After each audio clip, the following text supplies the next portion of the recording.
સૌના સંકટ દૂર કરતા હનુમાન દાદા જ આજે સંકટમાં મુકાયા છે અને આની પાછળ જવાબદાર છે બેજવાબદાર સરકારનું તંત્ર।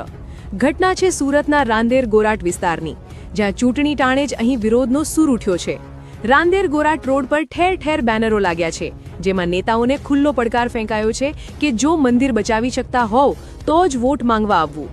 આખો વિસ્તાર અશાંત ધારામાં સમાવિષ્ટ છે, છતાં હિન્દુ બહુમતી વિસ્તારમાં અન્ય કોમની બિલ્ડિંગો કેવી રીતે બની? બેનરોમાં સનસનાટીભર્યો ઉલ્લેખ છે કે એક બાબરી તૂટી અને શું ગોરાટમાં બીજી ઊભી થઈ ગઈ? જવાબદાર કોણ? સ્થાનિક લોકોમાં ભારે રોષ જોવા મળી રહ્યો છે।